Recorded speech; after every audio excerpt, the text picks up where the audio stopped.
الحمد لله نحمده ونستعينه ونستغفره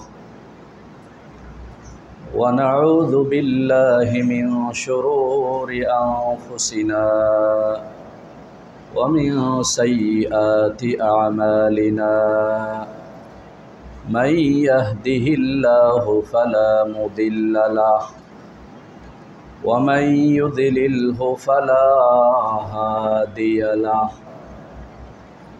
ونشهد أن لا إله إلا الله وحده لا شريك له ونشهد أن سيدنا وسندنا وحبيبنا ومولانا محمدا عبده ورسوله الذي أرسله الله إلى كافة الناس بشيرا ونذيرا وداعيا إلى الله بإذنه وسراجا منيرا أما بعد فقد قال الله تبارك وتعالى في كلامه المجيد وفرقانه الحميد أعوذ بالله من الشيطان الرجيم بسم الله الرحمن الرحيم وسارعوا إلى مغفرة من ربكم وجنة عرضها السماوات والأرض أعدت للمتقين الذين ينفقون في السراء والضراء والكاظمين الغيظ والعافين عن الناس والله يحب المحسنين وقال رسول الله صلى الله عليه وسلم بادروا بالصدقة فإن البلاء لا يتخطاها أو كما قال عليه الصلاة والسلام يا رب صل وسلم دائما أبدا على حبيبك خير الخلق كلهم اللهم صل على محمد وعلى آل محمد كما صليت على إبراهيم وعلى آل إبراهيم إنك حميد مجيد اللهم بارك على محمد وعلى آل محمد كما باركت على إبراهيم وعلى آل إبراهيم إنك حميد مجيد محترم حاضرین আল্লাহ রব্বুল আলমিনের অশেষ মেহেরবানি যে আল্লাহ রব্বুল আলমিন আমাদের সকলকে অত্যন্ত দয়া করে মোহাব্বত করে আল্লাহ পাকের ঘর মসজিদের জন্য আমাদের সকলকে কবুল করেছেন বিধায় জুমার নামাজ পড়ার জন্য সময় মতো আল্লাহ পাকের ঘর মসজিদে উপস্থিত হওয়ার সুযোগ পেয়েছি এই জন্য দিল থেকে মোহাব্বতের সাথে জবান খুলে উচ্চ আওয়াজে আল্লাহ রব্বুল আলমিনের শুকর আদায় করি আলহামদুলিল্লাহ। আল্লাহ রব্বুল আলমিন যাকে যত বেশি মোহাব্বত করেন তাকে তত বেশি নেক আমল করার সুযোগ দান করেন, যাকে যত বেশি মোহাব্বত করেন তাকে গুনাহ থেকে বাঁচার তত বেশি সুযোগ দান করেন। তো আল্লাহ রব্বুল আলমিন যে আমাদেরকে দয়া করে আল্লাহ পাকের ঘরের জন্য কবুল করেছেন এবং জুমার নামাজের পূর্ব মুহূর্তে কোরআন হাদিসের কিছু কথা বলা এবং শোনার তৌফিক দান করছেন। এ দ্বারাই বুঝে আসে আল্লাহ রব্বুল আলামিন আমাকে আপনাকে অত্যন্ত মুহাব্বত করেন, ভালোবাসেন। এই জন্য আল্লাহ রব্বুল আলামিন দয়া করে মুহাব্বত করে আমাকে আপনাকে আল্লাহ পাকের ঘর মসজিদের জন্য কবুল করেছেন। সাথে সাথে সেই প্রিয় নবীর শানে অত্যন্ত মুহাব্বতের সাথে দরুদ শরীফ পড়ব, যেই নবী উম্মতকে শুধু আখিরাতে কিভাবে উম্মত মুসিবত থেকে বাঁচতে পারবে এই পথ এবং পন্থা বলে দিয়ে যান নাই, বরংস দুনিয়ার জীবনেও উম্মত কিভাবে পেরেশানি মুসিবত থেকে বেঁচে দুনিয়ার জীবনেও আল্লাহ রব্বুল আলামিনের হাবিবের উম্মত সারা পৃথিবীর সমস্ত উম্মতের উপরে শ্রেষ্ঠত্ব অর্জন করতে পারবে, অল্প আমলে কিভাবে বেশি সওয়াব অর্জন করতে পারবে, রিয়ামুক্ত ইবাদত নিয়ে কিভাবে আল্লাহ রব্বুল আলামিনের দরবারে উপস্থিত হতে পারবে, এ বিষয়ে উম্মতকে সর্বোচ্চ সতর্কতার বাণী যেই নবী শুনিয়ে উম্মতকে বিপদ আপদ মুসিবত থেকে দুনিয়া এবং আখিরাতে বাঁচার জন্য উপদেশনামা দিয়ে গিয়েছেন, এই নবীর শানে মুহাব্বতের সাথে দিল খুলে জবান থেকে উচ্চ আওয়াজে দরুদ শরীফ পড়ি সাল্লাল্লাহু আলাইহি ওয়াসাল্লাম। মুহতারাম হাজরিন, আমি আপনাদের সামনে পবিত্র কোরআনের সূরা আলে ইমরানের দুটি আয়াত তেলাওয়াত করেছি। যেই আয়াতে কারিমায় আল্লাহ রব্বুল আলামিন বান্দাদেরকে বিশেষভাবে উৎসাহিত করেছেন যে তোমরা আল্লাহ পাকের মাগফিরাত অর্জন করার জন্য প্রতিযোগিতামূলক অগ্রসর হতে থাকো। এই দুনিয়ার জীবনে পৃথিবীতে বিভিন্ন পেরেশানি মুসিবত মানুষের আসবেই, দুনিয়ার জীবনে শত্রু বন্ধু সকলের থাকবেই, দুনিয়ার জীবনে সচ্ছলতা সংকটের জীবন মানুষের আসবেই। পেরেশানি মুসিবতে ঘেরা এই দুনিয়াতে আসার পরে কেউ যেন আল্লাহ পাককে ভুলে না যায়, আল্লাহ পাকের মাগফিরাতের পথে যেন প্রতিযোগিতামূলক একে অপরের চাইতে বেশি অগ্রসর হতে পারে।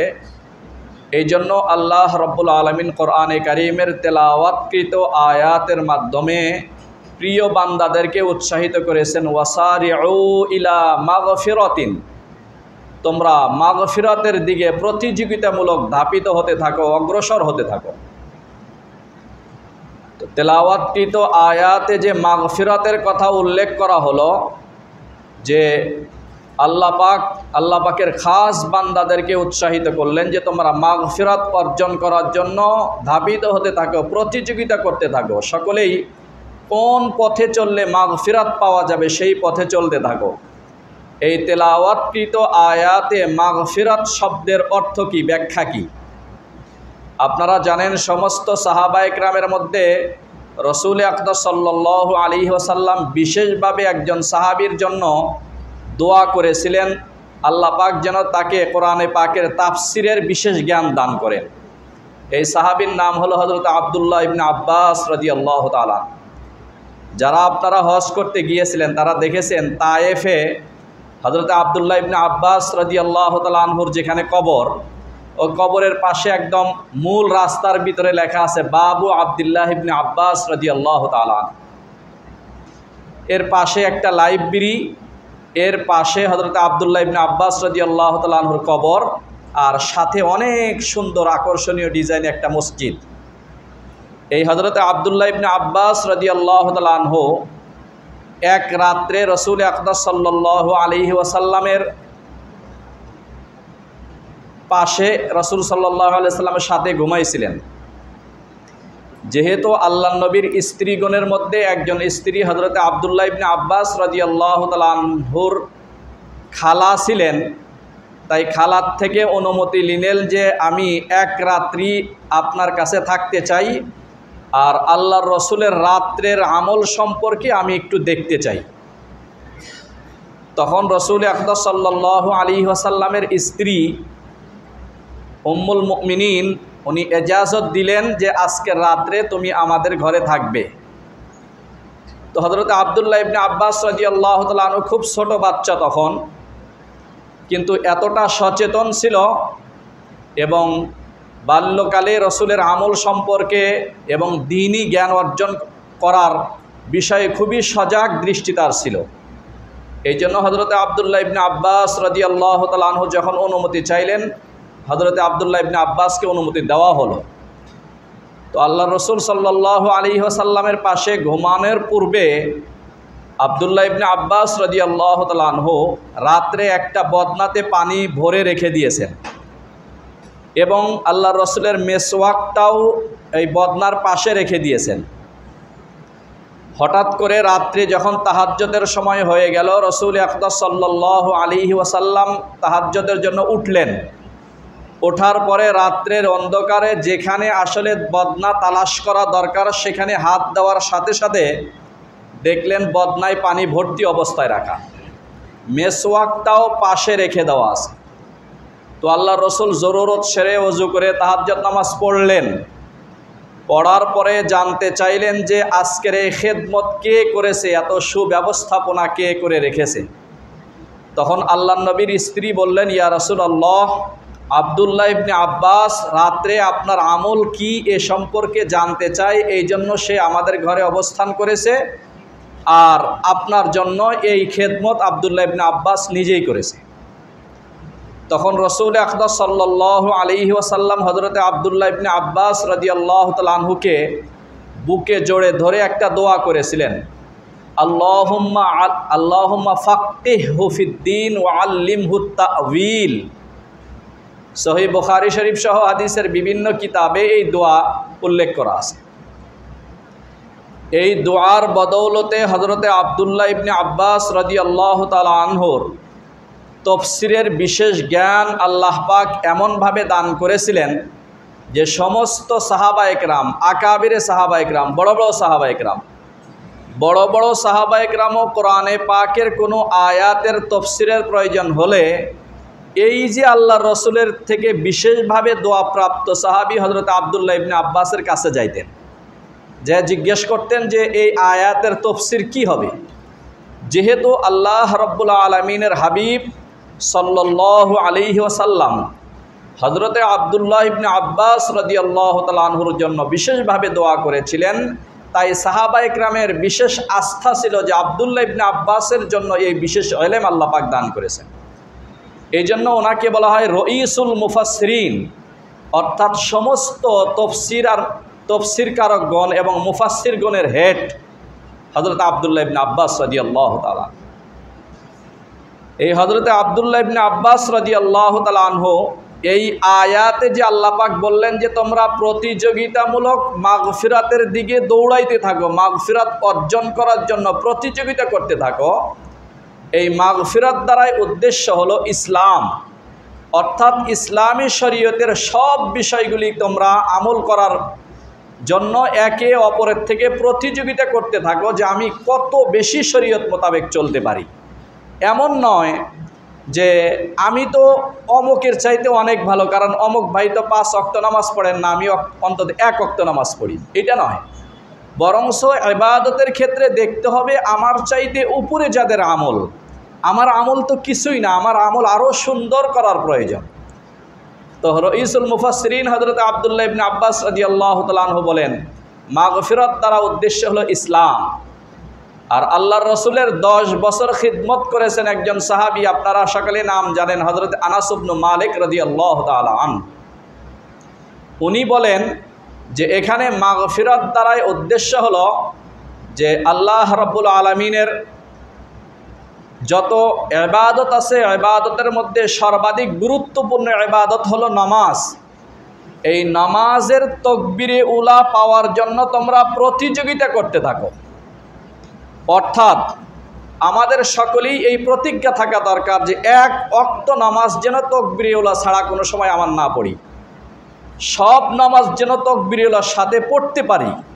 তাহলে আল্লাহ পাক যে মাগফিরাত অর্জন করার জন্য প্রতিযোগিতামূলক তোমরা আমল করতে থাকো, এটার উদ্দেশ্য হযরতে আনাস ইবনে মালিক বলেন তাকবীরে উলা পাওয়ার জন্য তোমরা প্রতিযোগিতা করতে থাকো। এই জন্য কখনো যদি এমন হয় যে আপনি যে মসজিদে নামাজ পড়েন এই মসজিদে জামাতের সাথে নামাজ পড়তে পারলেন না, তো অন্তত আপনার একটু খবর নিয়ে আশেপাশে কোনো এমন মসজিদ আছে যেই মসজিদে গেলে এখন জামাতের সাথে আমি নামাজ পড়তে পারবো।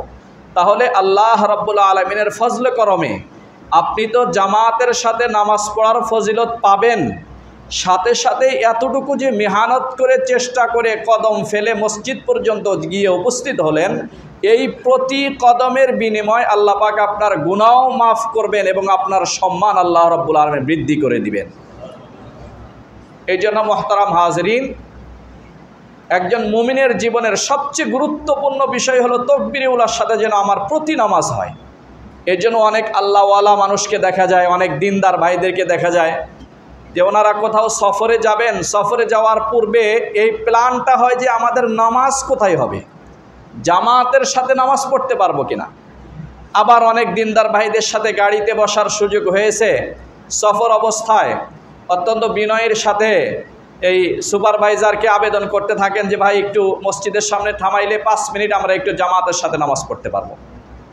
তাহলে ওয়াসারিউ ইলা মাগফিরাতিন, তোমরা মাগফিরাতের দিকে প্রতিযোগিতামূলক অগ্রসর হতে থাকো। এর অর্থ হলো হযরতে আনাস ইবনে মালিক রাদিয়াল্লাহু তাআলা আনহু বলেন, তাকবীরে উলার সাথে নামাজ পড়ার জন্য তোমরা প্রতিযোগিতা করতে থাকো, জীবনের এক ওয়াক্ত নামাজ যেন তাকবীরে উলা ছাড়া না হয় এই বিষয়ে সর্বোচ্চ সতর্ক থাকো। আরেকজন মুফাসসির হযরতে ইকরামা আব্দুল্লাহ ইবনে আব্বাস রাদিয়াল্লাহু তাআলা আনহুর গোলাম, উনি বলেন যে এখানে মাগফিরাত দ্বারা উদ্দেশ্য হলো তওবা, অর্থাৎ তোমার জীবনে যদি কোনো গুনাহ হয়ে যায় থাকে তাহলে তওবা করতে কোনো বিলম্ব করবে না, অতি দ্রুত তওবা করে নেবে। হঠাৎ করে আমার একটি গুনাহ হয়ে গেল, তাহলে আমি চেষ্টা করব যত দ্রুত এই গুনাহ থেকে আল্লাহ পাকের কাছে আমি তওবা করতে পারি, আমার তওবা করতে কোনো বিলম্ব যেন না হয়, আমার নিজের পক্ষ থেকে তওবার মধ্যে কোনো কমতি না হয়ে যায়। এই জন্য নেককার মানুষ তো কোনো গুনার ব্যাপারে তার বুঝে আসার সাথে সাথে ইস্তেগফার পড়া শুরু করেন যে আল্লাহ আমার গুনাহ হয়ে গেল, আমি অন্যায় করে ফেললাম, আল্লাহ তুমি আমাকে মাফ করে দাও। এটা হলো উপস্থিত আস্তাগফিরুল্লাহ, এটা বলার অর্থ হলো আল্লাহ আমি আপনার থেকে ক্ষমা প্রার্থনা করছি, এটা হলো উপস্থিত। এই জন্য মাগফিরাত দ্বারাই উদ্দেশ্য। হযরতে ইকরামা বলেন, তওবার দিকে তোমরা প্রতিযোগিতা করতে থাকো, জীবনে কখনো কোনো গুনাহ হয়ে গেলে অতি দ্রুত এটা তওবা করো, যেন তোমার এই তওবার বদৌলতে আল্লাহ পাক যেটা গুনাহ হয়ে গেছে মাফ করে দিলেন। আবার তুমি শয়তানের ধোকায় পড়ে গুনাহ করলে আবার তওবা করো, যতবার গুনাহ হয়ে গেছে আবার তওবা করো, কারণ যে তওবা করে আল্লাহ পাকের সে দোস্ত হয়ে যায়। আত-তাইবু মিনাজ জামবি কামান লা জামবালাহ, আত-তাইবু হাবিবুল্লাহ, যে আল্লাহ পাকের কাছে তওবা করে সে আল্লাহ পাকের দোস্ত হয়ে যায়। এই জন্য অনেকে মনে করেন যে আজকে তওবা করব, আবার যদি আমার দ্বারা গুনাহ হয়ে যায় আমি তো আসলে এরকম ঠিক হতে পারি না, তওবা পরে করব। এটা বরঞ্চ শয়তানের সবচেয়ে বড় একটা ধোঁকা, যেই ধোঁকার মাধ্যমে শয়তান উম্মতে মুসলিমাকে দলে দলে জাহান্নামে নিয়ে যেতে চায়। এই জন্য মুহতারাম হাজরিন, গুনাহ আমার হয়ে গেছে সাথে সাথে তওবা করব, আবার যদি গুনাহ হয় আবার তওবা করব। আল্লাহ পাকের রহমতের দরওয়াজা খোলা, আমি অনিচ্ছায় আবার গুনাহ হয়ে গেল, শয়তানের ধোঁকায় পড়ে আবার গুনাহ করলাম, আবার আল্লাহ রাব্বুল আলামিনের কাছে তওবা করব। এই জন্য আল্লাহ রাব্বুল আলামিন ঘোষণা দিয়েছেন, ওয়াসারিউ ইলা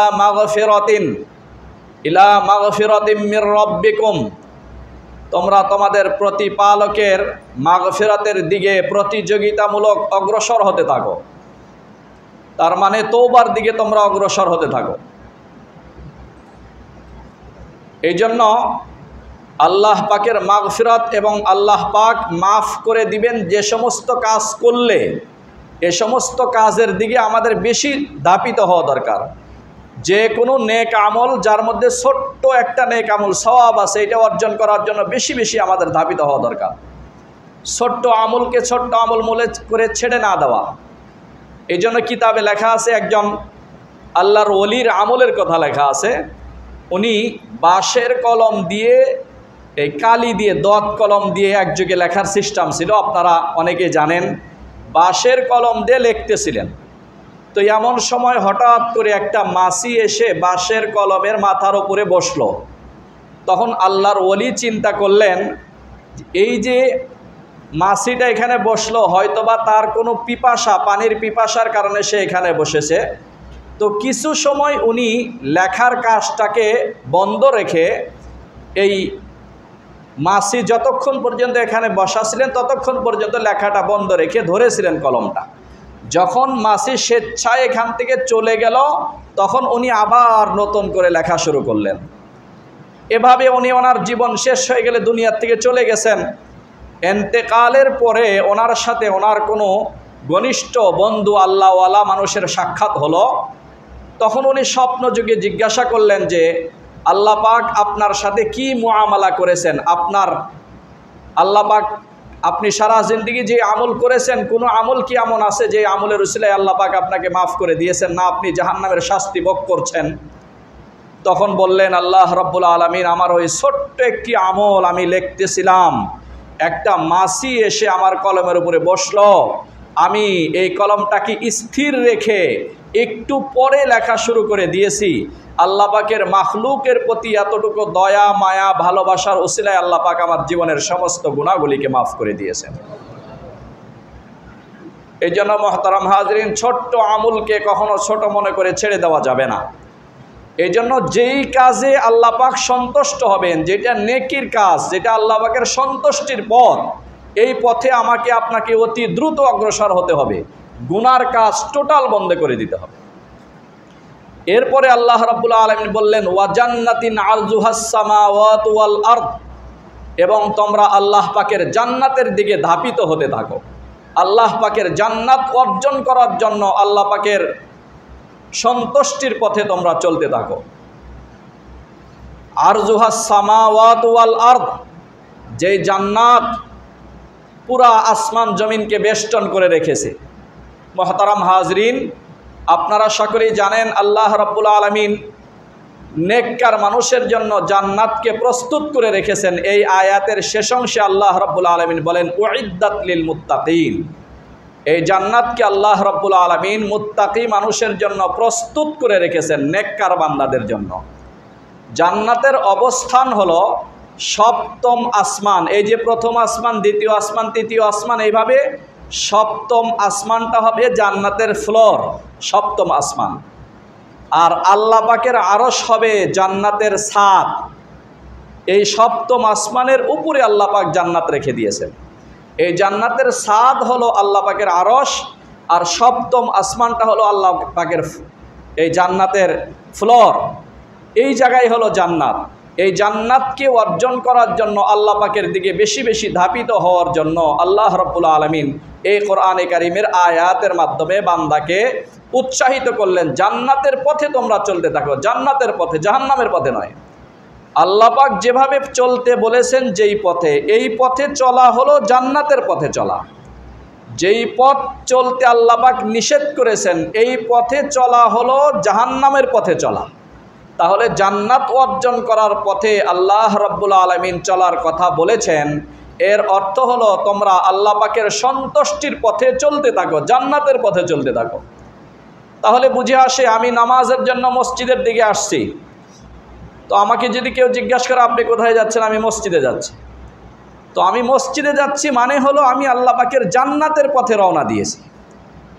কেউ যদি বলে যে আপনি কোথায় যাচ্ছেন, আমি ওযু করতে যাচ্ছি, তাহলে ওযু করতে যাওয়ার অর্থ হলো আমি আল্লাহ পাকের জান্নাতের পথে রওনা দিয়েছি। আপনি কোথায় যাচ্ছেন? আমার বৃদ্ধ মাতা পিতার একটু সেবা যত্ন করার জন্য তার ঘরের দিকে যাচ্ছি। তো এর অর্থ হলো আপনি আল্লাহ পাকের জান্নাতের পথ অতিক্রম করছেন। এই জন্য আল্লাহ পাক বলেন, ওয়া জান্নাতিন আরজুহাস সামাওয়াতু ওয়াল আরদ উইদ্দাত লিল মুত্তাকিন। এই জান্নাত আল্লাহ রাব্বুল আলামিন মুত্তাকি পরহেজগার মানুষের জন্য রেখে দিয়েছে। এই জন্য হাদিস শরীফে আসছে, বান্দা যখন বাসার থেকে ওযু করে মসজিদের দিকে আসতে থাকে, তো বাসার থেকে ওযু করে মসজিদের দিকে যখন আসতে করে, সে যেন আসলে এহরাম বেঁধে আল্লাহ পাকের ঘর জিয়ারত করার জন্য বের হলে যেই পরিমাণ সওয়াব, বান্দা ওযু করে মসজিদের দিকে আসতেছে, সে জানে না কতটা ফজিলত। তার একটা ফজিলত হলো সে যেন এহরাম পরে আল্লাহ পাকের ঘর জিয়ারত করার মতো এত বড় বরকতপূর্ণ আমলের উদ্দেশ্যে রওনা হয়ে গেছে। তো এটা যেন জান্নাতের পথ।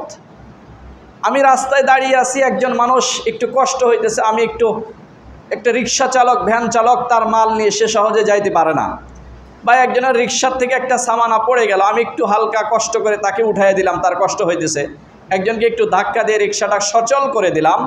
তো এটা যদিও আমি মনে করি খুব সহজ কাজ, এটা তো তেমন কোনো সওয়াবের বিষয় না, আমি মনে করি। কিন্তু আল্লাহ রাব্বুল আলামিনের হাবিব সাল্লাল্লাহু আলাইহি ওয়াসাল্লাম ইরশাদ করেন যে ইমাতাতুল আযা আনিত তরিক, কেউ যদি কষ্টদায়ক কোনো জিনিস রাস্তার থেকে সরায় দিল, অথবা কোনো মুমিন ভাইকে দুনিয়ার জীবনে কোনো কষ্ট থেকে রক্ষা করার জন্য তার সাধ্য মোতাবেক চেষ্টা করলো, আল্লাহ রাব্বুল আলামিন হাশরের ময়দানে তার যাবতীয় পেরেশানি মুসিবত থেকে কুদরতি হাত দ্বারা হেফাজত করবেন।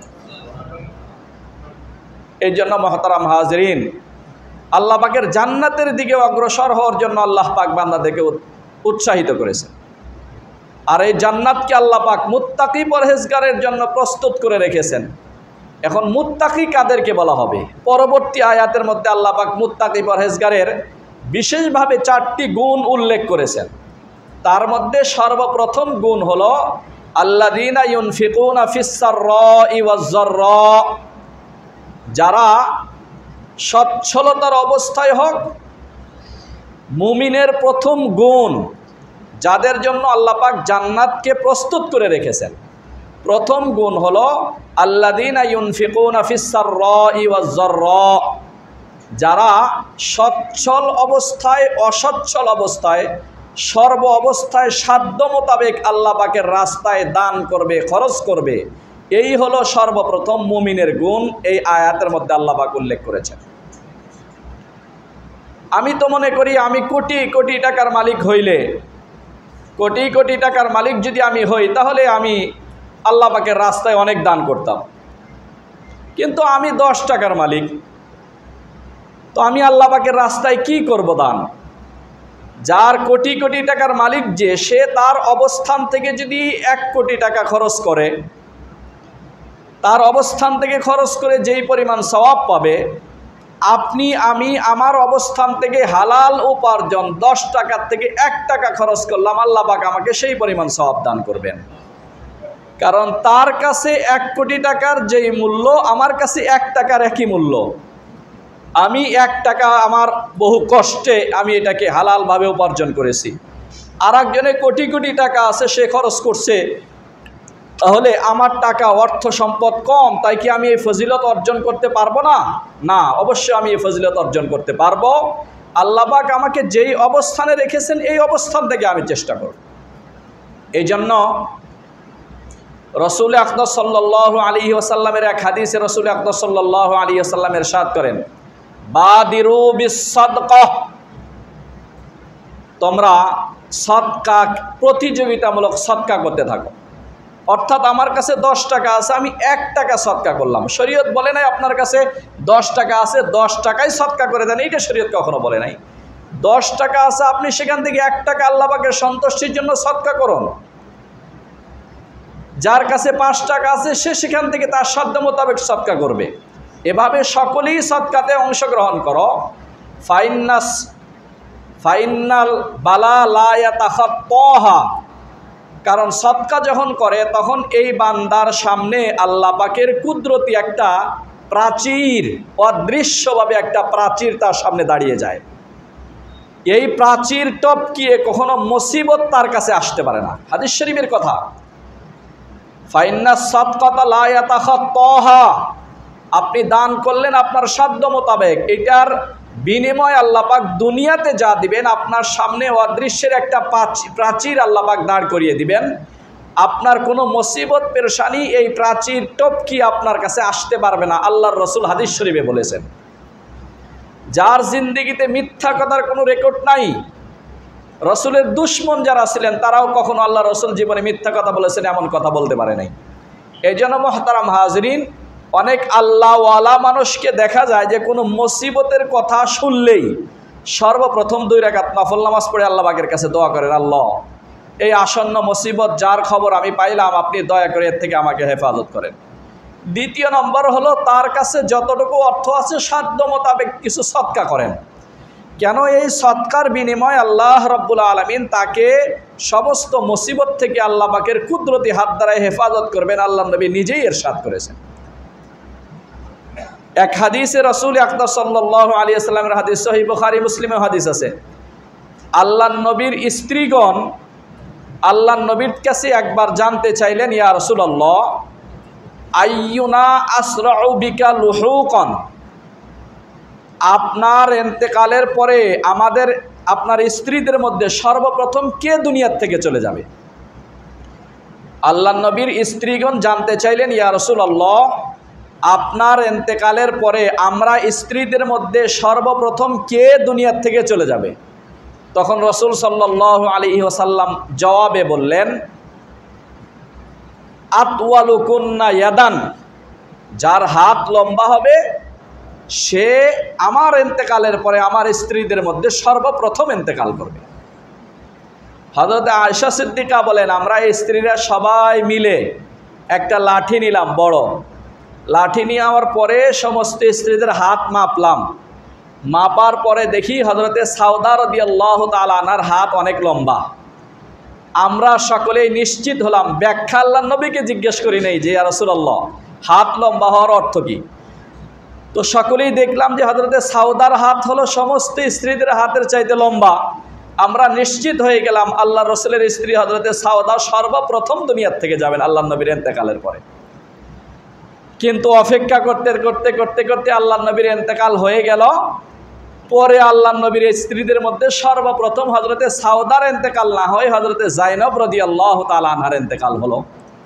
তখন আমরা আশ্চর্য হয়ে গেলাম যে আল্লাহর নবী বললেন যার হাত লম্বা ইন্তেকাল তার আগে হবে, অথচ হাত লম্বা হযরতে সাউদার ইন্তেকাল হলো হযরতে যায়েনব রাদিয়াল্লাহু তাআলা আনহার। ব্যাখ্যা কি? তখন সাহাবায়ে কেরামের রাসূল আকরাম সাল্লাল্লাহু আলাইহি ওয়াসাল্লামের স্ত্রীগণ সকলেই আল্লাহ রসুলের এই কথার অর্থ বুঝলেন যে যার দান দিয়েন বেশি সে আল্লাহ নবীর ইন্তেকালের পরে সর্বপ্রথম দুনিয়ার থেকে চলে যাবে। আল্লাহ রসুল যে বলছেন যার হাত লম্বা, যার হাত লম্বা বলতে যার দানের হাত লম্বা, আর আমরা বুঝেছি যার হাতটা আসলে জন্মগতভাবে লম্বা সেই সর্বপ্রথম দুনিয়ার থেকে চলে যাবে। এখন হযরতে যায়েনব রাদিয়াল্লাহু তাআলা আনহার আমলের কথা সহিহ বুখারী মুসলিমে আছে, ওয়াকানাত তুজিবুহু সাদকাহ। হযরতে যায়েনব রাদিয়াল্লাহু তাআলা আনহার সবচেয়ে গুরুত্বপূর্ণ জীবনের যে আমলটি ছিল সেটা হলো আল্লাহ পাক যতটুকু ওনাকে তৌফিক দিয়েছেন উনি সদকার প্রতি খুবই বেশি আসক্ত ছিলেন। যতটুকু সুযোগ হইল শুধু দান করতেন, শুধু সদকা করতেন, শুধু সদকা করতেন হালাল উপার্জন থেকে। এই আমলের কারণে আল্লাহর নবী বলেছেন যে আতওয়ালুকুন্না ইয়াদান, যার হাত লম্বা হবে সে আমার ইন্তেকালের পরে সর্বপ্রথম দুনিয়ার থেকে চলে যাবে। মানুষ যখন দুনিয়ার থেকে চলে যায়, ইন্তেকাল হয়, মানুষ ইন্তেকাল হওয়ার সাথে সাথে ডান কাঁধে আর বাম কাঁধে নেক আমল লেখার দায়িত্বপ্রাপ্ত এই ফেরেশতা আর বদ আমল লেখার দায়িত্বপ্রাপ্ত ফেরেশতা দুজন রেজিস্টার বন্ধ করে দেন, আর লেখার কোনো দায়িত্ব তাদের নেই। যিনি নেক আমল লেখার দায়িত্ব ছিলেন ওনার কাজও শেষ, বান্দা মারা গেছে, নেক আমল তো আর করবে না। যিনি বদ আমল লেখার দায়িত্ব ছিলেন ওনার কাজও শেষ, বান্দা মারা গেছে, বদ আমল তো আর করবে না, লেখারও প্রশ্ন নাই, রেজিস্টার বন্ধ হয়ে যায়। কিন্তু কিছু আমল এমন আছে যে আমলগুলি মানুষ ইন্তেকালের পরেও 60টি আমলের কথা হাদিসের কিতাবে উল্লেখ করা আছে। আপনারা জানেন সিহায়ে সিত্তার একদম 6 নম্বর কিতাব হলো ইবনে মাজাহ। ইবনে মাজাহ শরীফে এবং ইমাম বাইহাকি রহমতুল্লাহি আলাইহির প্রসিদ্ধ কিতাব শুআবুল ঈমানেও হাদিসটা উল্লেখ করা আছে যে ইন্না মিম্মা ইয়ালহাকুল মুমিন মিন আমালিহি ওয়া হাসানাতিহি, 60টি আমল এমন আছে যে 60টি আমলের প্রতিদান এবং সওয়াব মানুষ মারা যাওয়ার পরেও তার আমলনামায় উঠতেই থাকবে। মানুষ মারা যাওয়ার পরেও তার আমলনামায় উঠতে থাকবে। 60টি আমলের কথা হাদিসের কিতাবে উল্লেখ করা আছে। তার মধ্যে সর্বপ্রথম হলো ইলমান আলিমাহু সুম্মা নাশারাহ ওয়া নাশারা, যে ইলমে দ্বীন শিক্ষা করলো এবং এই ইলমে দ্বীনকে প্রচার প্রসারের কাজে তার জীবনকে ওয়াকফ করে দিল। ইলমে দ্বীন শিক্ষা করেছে এবং ইলমে দ্বীন মানুষকে ইলমে দ্বীনের মাধ্যমে আল্লাহ পাকের পথে আহ্বান করতে থাকবে। এই হলো সর্বপ্রথম এমন মানুষ মারা গেলে কবরে বসে বসে তার সওয়াব আসতে থাকবে। ফেরেশতারা সব দুনিয়ার সমস্ত মানুষের রেজিস্টার বন্ধ হয়ে যাবে, কিন্তু যে ইলম শিক্ষা করেছে ওয়া নাশারাহু এবং ইলমকে প্রচার প্রসার করেছে, শিক্ষা দিয়েছে, এর সওয়াব কবরে বসে বসে তারা পাইতে থাকবে। এই সওয়াব হলো উলামা ইকরামের জন্য বিশেষভাবে, উলামা ইকরামে এই সওয়াব অর্জন করতে পারবে। দ্বিতীয় নম্বর হলো ওয়ালাদান সালিহান তারাকাহ, ওয়ালাদান সালিহান তারাকাহ, যে ব্যক্তি দুনিয়াতে একজন নেককার সন্তান রেখে গেল, নেককার সন্তান দুনিয়াতে রেখে গেছে, নেককার সন্তান সারা জিন্দেগি নেক আমল করলো, বাবা মার জন্য একদিনও কোনো দোয়াও করলো না, শুধু নেক আমল করলো, তারপরেও হাদিসের ব্যাখ্যায় উলামা ইকরাম লেখেন আল্লাহ পাক এই সন্তানের জীবনের সমস্ত সওয়াবকে 2 কপি করবেন। 1 কপি হলো সন্তানের আমলনামায় দেওয়া হবে, আর 1 কপি বাবা মা যারা আছে তাদের আমলনামায় যোগ করে দেওয়া হবে। এই জন্য মুহতারাম হাজরিন, আমরা নিজেরা নিজেদের সন্তানের জন্য বেশি সম্পদ রেখে যাইতে চাই, শুধু এই জন্য যে পরবর্তী জীবনে আমার সন্তান যেন রাজার হালতে চলতে পারে, কোনো সংকটের মুখোমুখি যেন না হয়। আলহামদুলিল্লাহ, ভালো, আপনি হালাল পথে উপার্জন করে রেখে যান। এর চাইতেও গুরুত্বপূর্ণ হলো আপনার সন্তানকে দিন শিক্ষা দেওয়া। আপনার সন্তানকে যদি দিন শিক্ষা না দিয়ে অনেক সম্পদ রেখে গেলেন, তাহলে এইটার দ্বারাই সে পরবর্তী জীবনে সচ্ছলতার সাথে চললো, কিন্তু এই সম্পদ যদি গুনার কাজে ব্যয় করে থাকে, তাহলে আপনার এই সন্তানের দ্বারাই দুনিয়ার জীবনে আপনি উপকৃত হইলেন, ইন্তেকালের পরে কোনো উপকৃত আপনার হওয়ার সুযোগ নেই এই সন্তানের দ্বারাই। জিন্দিগিতে নামাজও পড়বে না, আপনার জন্য মাগফিরাতের কোনো প্রশ্নই নেই। এই জন্য সম্পদ যেভাবে রেখে যাওয়া জরুরি মনে করেন, অনুরূপভাবে নিজের সন্তানকে কোরআন সুন্নাহ শিক্ষা দিয়ে দিনদার মুত্তাকি যেন আপনার সন্তান হতে পারে, আপনার ইন্তেকালের পরে আপনি যেন সন্তানের আমলের সওয়াব কবরে বসে বসে বোনাস হিসাবে পাইতে থাকেন, এই চেষ্টাও আমাদের সকলকে করতে হবে। এরপরে আও মাসহাফান ওয়াররাসাহ, কেউ দুনিয়ার জীবনে কোনো কোরআন শরীফের কপি বা ধর্মীয় কিতাব সন্তানাদিদের জন্য রেখে গেল, সন্তানাদি এগুলি পড়ে উপকৃত হলো, সঠিক লাইনে চললো, এর কারণেও বাবা মা কবরে বসে বসে নেক আমলের সওয়াব পাইতে থাকবে। আর একটা হলো আও মসজিদান বানাহ, কোনো মানুষ যদি আল্লাহ পাকের ঘর মসজিদের কাজে দান দিয়ান সহযোগিতা করে, তাহলে আল্লাহ রাব্বুল আলামিনের ফজলে করমে সেও এই ফজিলত অর্জন করতে পারবে। সে দুনিয়ার থেকে চলে যাওয়ার পরেও আল্লাহ রাব্বুল আলামিন তাকে এই সওয়াব দান করবেন। এই জন্য মুহতারাম হাজরিন, সদকার ব্যাপারে, দানের ব্যাপারে যখনই আহ্বান আসে, যখনই ঘোষণা করা হয়, যখনই সুযোগ আসে, আমরা আমাদের সকলের অবস্থান থেকে সাধ্য মোতাবেক অংশগ্রহণ করব, যেন দানের ফজিলত থেকে আমি বঞ্চিত না হই।